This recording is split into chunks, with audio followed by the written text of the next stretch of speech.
राधे राधे दोस्तों।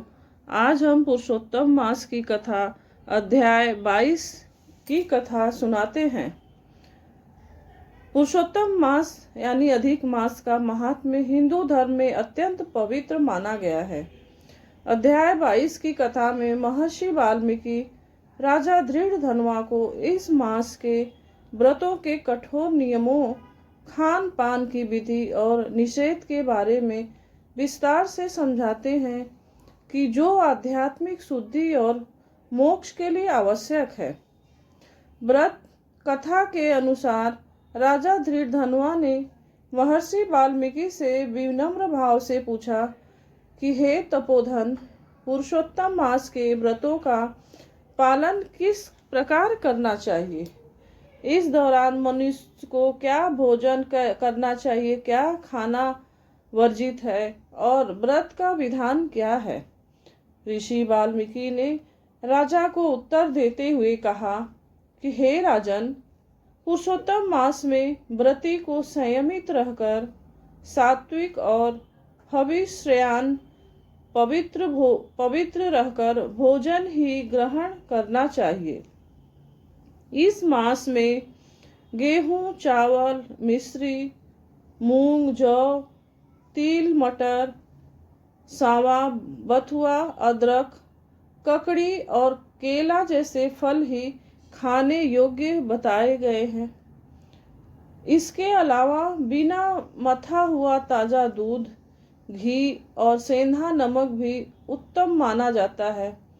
फलों में आम, अरहर, आंवला आदि का सेवन किया जा सकता है।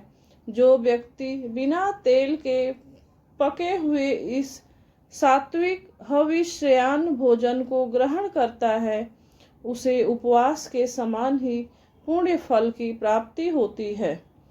भोजन के साथ साथ महर्षि ने उन चीजों की भी सूची बताई जिनका त्याग इस पवित्र मास में आवश्यक है।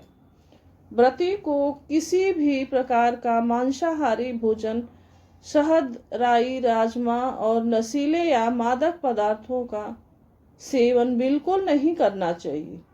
इसके अलावा जो वस्तुएं तामसिक मानी जाती हैं, उन्हें भी छोड़ देना चाहिए।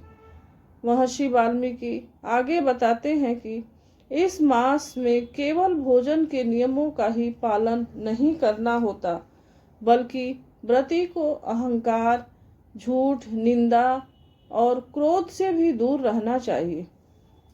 पुरुषोत्तम मास भगवान श्री हरि विष्णु को अत्यंत प्रिय है। जो भक्त पूरे नियम, निष्ठा और भक्ति के साथ इस मास में उपवास, जप, दान और कथा का श्रवण करता है, उसके सारे पाप नष्ट हो जाते हैं और उसे भगवान विष्णु के परम धाम की प्राप्ति होती है।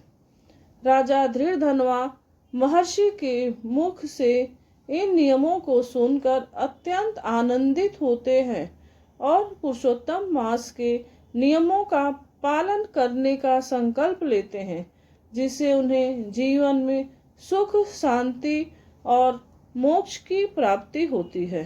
समय धर्मपरायण और जिज्ञासु राजा धृढ़धनुआ के मन में पुरुषोत्तम मास के व्रत को लेकर कई प्रश्न उठे। उन्होंने महर्षि वाल्मीकि से विनम्रता पूर्वक पूछा, हे मुनिवर, कृपा करके हमें विस्तार से बताइए कि इस पवित्र मास में क्या करना उचित है और किन कार्यों को त्याग देना चाहिए। महर्षि वाल्मीकि ने भगवान नारायण का स्मरण करते हुए राजा को गृहस्थ जीवन के नियम और कर्तव्य समझाए।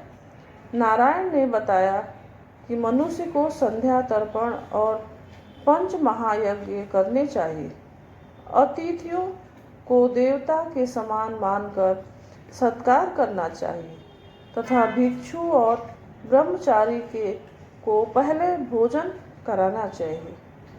संध्या वंदन, सायंकाल संध्या वंदन, जप और हवन करना चाहिए। रात में धर्म पूर्वक आचरण करते हुए विश्राम करना चाहिए। अंत में बताया गया है कि अहिंसा, सत्य, दया, दान और संयम ही गृहस्थ धर्म के मूल स्तंभ है। इस कथा को श्रद्धा पूर्वक सुनने से घर में सुख, शांति और समृद्धि आती है। दोस्तों, यह कथा अब समाप्त होती है।